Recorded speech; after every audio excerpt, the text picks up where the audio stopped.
अब शुरू होता है हमारा चैप्टर नंबर 75, जहाँ सोई द्वावा के हाथों में ब्लैक रोज ऑफ वर्सालिस देखकर एकदम एक्साइटेड हो जाती है एंड एक्साइटमेंट में सोई द्वावा के हाथ पकड़ लेती है और बोलती है, क्या तुम इसे क्यों पढ़ रहे हो? एंड अगले सीन में हमें सोई को दिखाया जाता है जो द्वावा को हक करते हुए बोल रही होती है, थैंक यू द्वावा, तुम सच में एक जीनियस हो।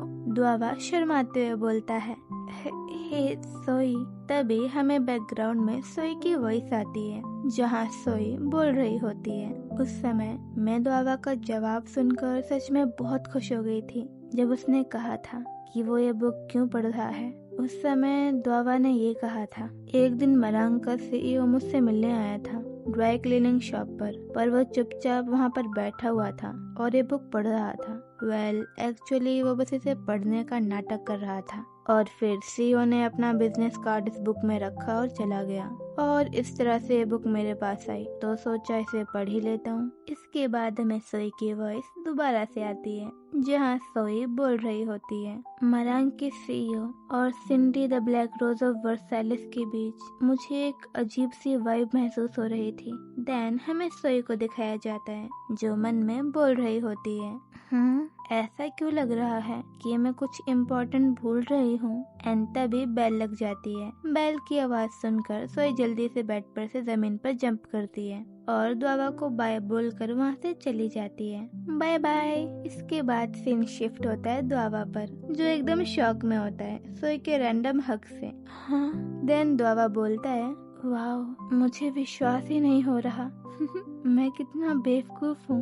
इसके बाद सीन शिफ्ट होता है सोई पर जो कॉरिडोर से होते हुए क्लासरूम की तरफ जा रही होती है कि तभी सोई का कोई हाथ पकड़ लेता है। जब सोई पलटती है तो वो पर्सन होता है द्वावा। तभी द्वावा सोई से बोलता है, हे सोई, आज स्कूल के बाद तुम्हारा कोई प्लान है क्या? इसके बाद हमें रात का सीन दिखाया जाता है एंड इस टाइम पर बहुत ज्यादा बारिश हो रही होती है। हमें लाइब्रेरी दिखाई जाती है जहाँ द्वावा मुंह बनाकर बैठा हुआ होता है। वो इसीलिए क्योंकि लाइब्रेरी में एक नोटिस लगा होता है कि जब तक एग्जाम्स ओवर नहीं हो जाते तब तक मेल और फीमेल स्टूडेंट अलग अलग रूम में बैठकर पढ़ाई करेंगे। एंड एज अ रूल सोई दूसरे रूम में बैठी हुई होती है जिसमें द्वावा नहीं जा सकता, लेकिन हमारा द्वावा तो बस सोई से मिलने आया हुआ होता है। द्वावा स्टडी रूम के बाहर बैठा हुआ सोई का वेट कर ही रहा होता है कि तभी उसके फोन में सोई का मैसेज आता है जिसमें लिखा होता है, बाय चांस क्या तुम बाहर हो द्वावा? द्वावा सोई का मैसेज पढ़ के बहुत खुश हो जाता है और रिप्लाई करने लगता है, हाँ हूँ। सोई का एक और मैसेज आता है जिसमें लिखा होता है, ओह तभी तो।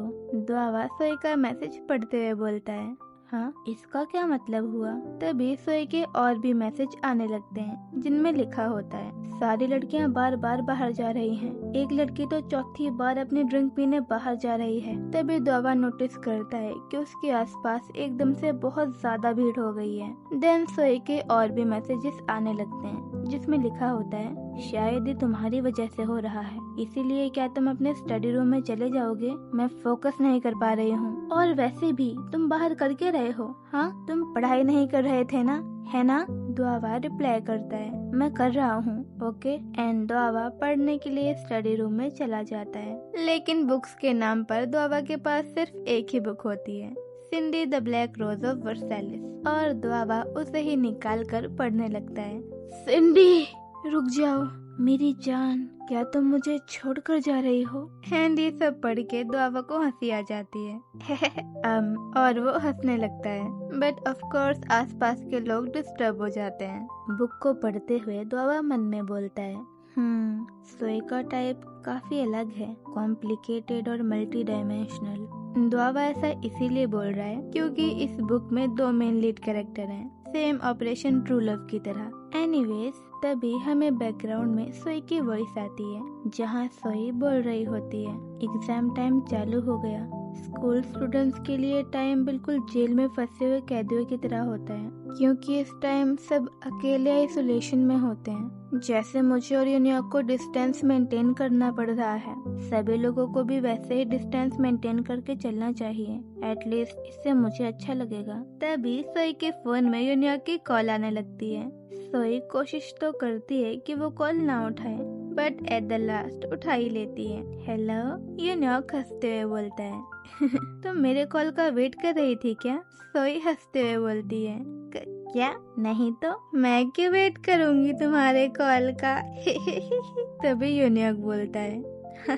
अच्छा, तो क्या आप घर चलें? मैं लाइब्रेरी के सामने ही खड़ा हुआ हूँ, आ जाओ, मैं तुम्हें घर छोड़ दूंगा। ये सुनकर सोई शॉक हो जाती है। क्या? नहीं, तुम यहाँ मत आना, वहीं रुको, मैं आ रही हूँ, ओके? एंड देन सोई जल्दी जल्दी अपना बैग पैक करते हुए बोलती है, मैंने उसे कहा था कि हम आसपास नहीं रह सकते, फिर वो यहाँ पर क्यों आया? इसके बाद हमें अगला सीन दिखाया जाता है, जहाँ सोई जल्दी से लाइब्रेरी के बाहर आ जाती है और यूनियॉक को यहाँ वहाँ देखने लगती है। वो यहाँ नहीं है। तभी सोई को यूनियॉक की वॉइस आती है, हे सोई। और सोई को यूनियॉक दिख जाता है, जो रोड के दूसरी साइड ही खड़ा हुआ होता है। तभी यूनियॉक सोई को इशारा करते हुए रोड के उसी साइड चलने के लिए बोलने लगता है, जब तक क्रॉसिंग नहीं आ जाती तब तक। एंड देन सीन शिफ्ट होता है सोई पर, जो कि यूनियॉक से फोन पर बातें करते हुए जा रही होती है। मैंने तुमसे कहा था ना कि कुछ दिनों तक हमें थोड़ी दूरी बनाकर रहना पड़ेगा।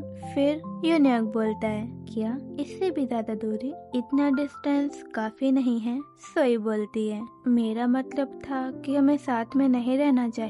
यूनियॉक बोलता है, अरे यार, थोड़ी देर के लिए इतना पास तो आ ही सकता हूँ, है ना? यूनियॉक सोई को देखते हुए आगे बोलता है, हम एक दूसरे के पास नहीं आ सकते, इसीलिए मैंने कुछ तरीके ढूंढे हैं जिससे हम एक दूसरे के साथ रह सके। तभी सीन शिफ्ट होता है द्वावा पर, जो अपना अम्ब्रेला फेंक देता है और भागकर सोई के अम्ब्रेला में आ जाता है एंड बोलता है, क्या तुम मुझे सच में छोड़कर जा रही हो मेरी जान?